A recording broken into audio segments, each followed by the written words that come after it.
up, ladies and gents? Welcome back to the Beautiful Beer Review channel. Thank you for joining me for this review. We have something I hope to be super special.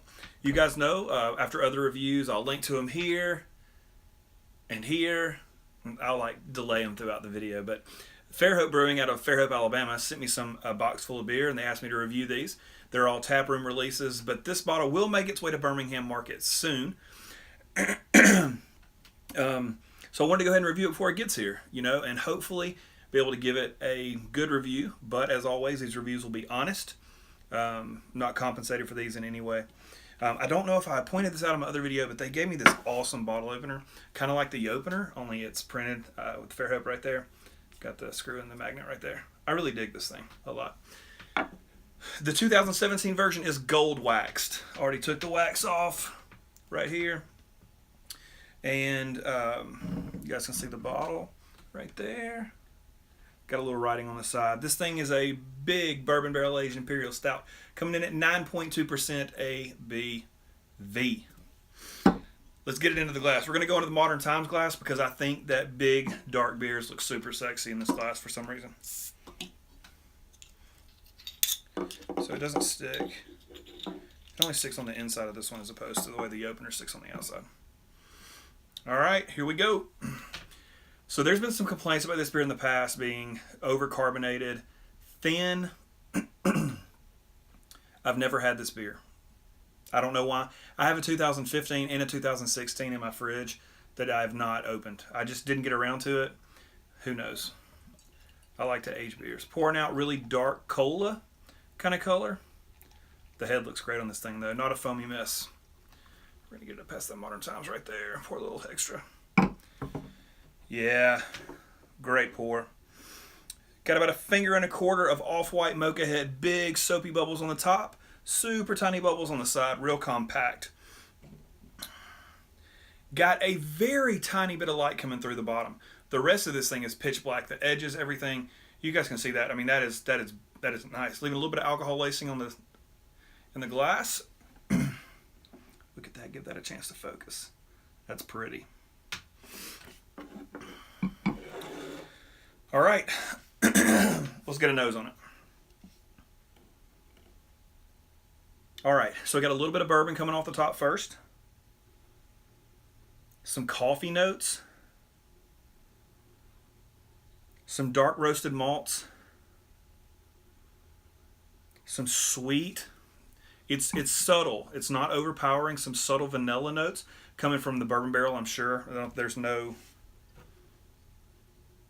Doesn't say anything about there being additives, any adjuncts in here. No, I don't think so. I'm not aware of if there are.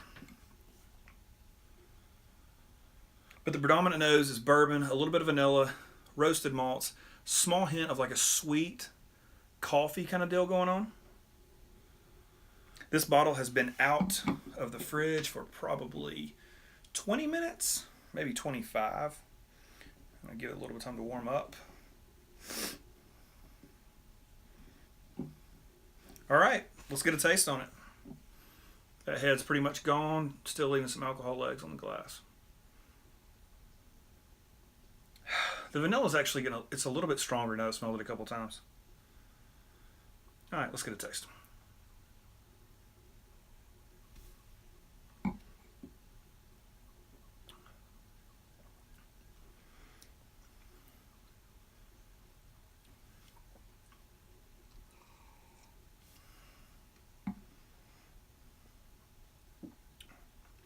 Okay, so the mouthfeel is not thin. It is by 9.2%. It is not a big, chewy stout, okay? It is medium. I'm just going to go medium. Medium mouthfeel. I don't think it's a full medium plus.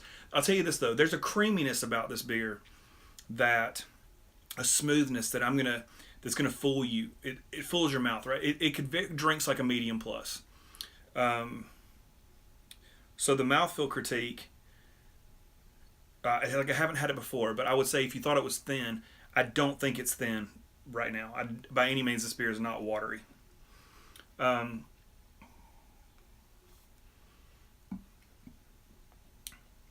front end of this beer, y'all, is sweet vanilla, chocolate, milk chocolate.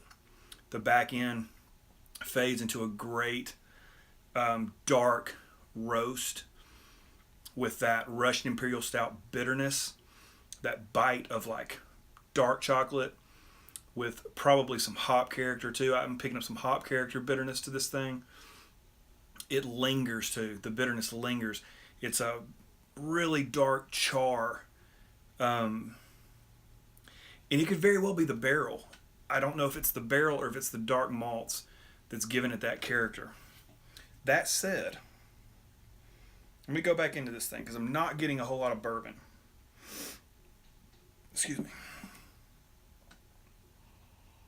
The bourbon is on the nose though. It's not super strong, but it's there.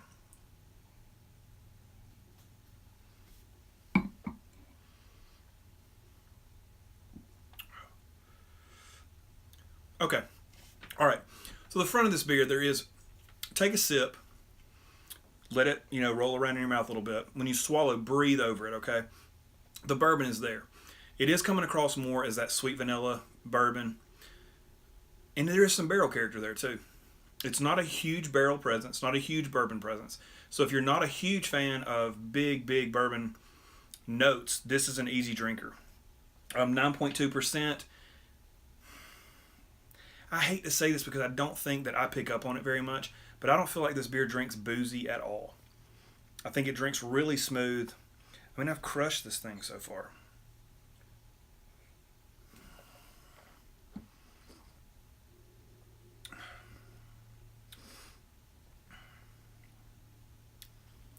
Yeah, it's a good beer, y'all. I'll give you the critiques you're going to give it. Especially, I'm going to give you the critiques of you guys who enjoy the huge, big bourbon barrel-aged Imperial Stouts, okay? The bourbon character is not going to be strong enough for you. The mouthfeel is not going to be chewy. And I think that's going to be it, though. I think the flavors are dead on. And I think if you stick with this beer long enough, I think the roastiness and the bitterness that's left on your palate is really pleasing for big Russian Imperial Stout people. I